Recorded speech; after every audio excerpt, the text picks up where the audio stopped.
Later that night, Zenka wakes up to a loud buzz of voices coming from the cafeteria.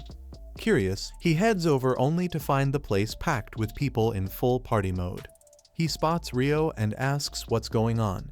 She says it's Rudo's big welcome party, but Zenka isn't buying it. Rudo hasn't done anything worth celebrating. He figures they just needed an excuse to get drunk, and honestly, he's not wrong. Still, for a party supposedly in Rudo's honor, there's no sign of him. Eventually, Stupai spots Rudo slumped at a table, looking miserable. Rio says he's been like that since they got back from the mission, and she's giving him space. When Zanka asks about the mission, Rio explains that weird doesn't even begin to describe the trash beast they fought. Its core wasn't made of a nama, but of a vital instrument. The thought alone is enough to give her a headache, so she's choosing to ignore it and focus on the party. Meanwhile, Chris sits with Rudo and tries to cheer him up, reminding him he saved Folo from being trampled. But Rudo insists he didn't help much. Rio and Chris did the real work, while he rushed in and made things worse. Back in the sphere, one insult was enough to set him off, and Rito would have to clean up after him. Chris doesn't see it that way. He thanks Rudo for showing respect to supporters people often treated like dead weight.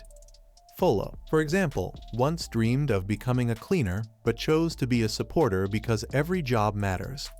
Then Chris asks Rudo what he truly wants aside from revenge. Rudo doesn't know, but Chris tells him he's got time to figure it out. That lifts Rudo's spirits enough for him to rejoin the party. Elsewhere, things are far less cheerful. A scrap collector is being tortured by a man named Jabber, who's trying to get information about Rudo. The victim knows almost nothing but still gets his face sliced off for Jabber's amusement. Jabber learns only two things: Rudo's appearance and the fact that he's both a spirit and a giver, and decides he'd make a fine addition to his collection. The next day at Cleaner HQ, Semia gets a call about a rare case and gathers the team. Zanka is annoyed to hear Rudo will be tagging along. But the job involves recovering a living spirit stolen by a trash beast, something incredibly rare, so Rudo agrees to join. Zanka's still not happy until he learns that his idol, Engine, recommended him for the job. That changes his mood instantly. The group heads out, meeting a merchant named Grim, who claims to be the client. She says she found the spirit unconscious and wants to save them. Rudo suspects she's after profit, but finding the spirit comes first.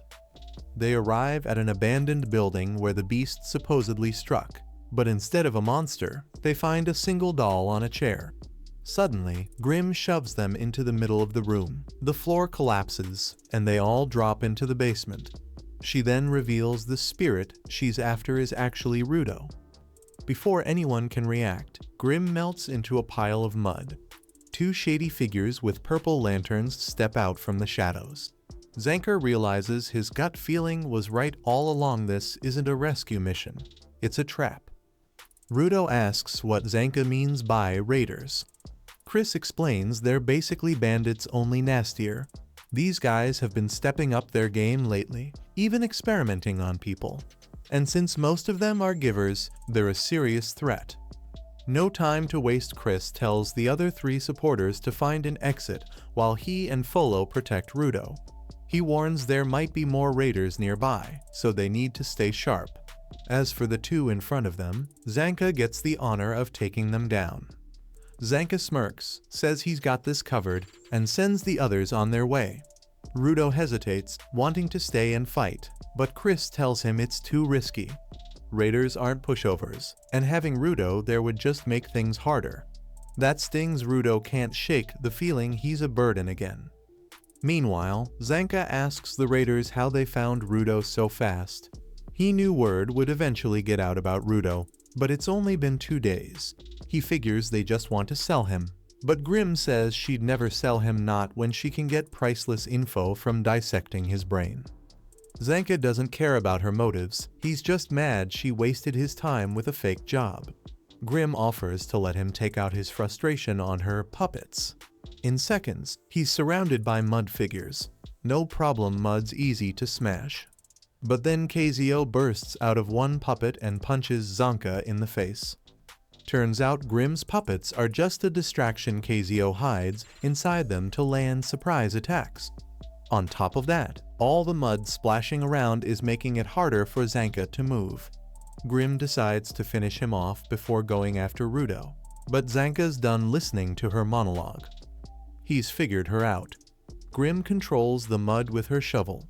KZO doesn't have a vital instrument, he's just good at kicking and punching, and the only reason he moves so easily is because he's wearing snowshoes. Cute planned, but not enough to beat him. Grimm sends all her puppets at once, but Zanka drives his stick into the ground, using it like a tuning fork to sense vibrations.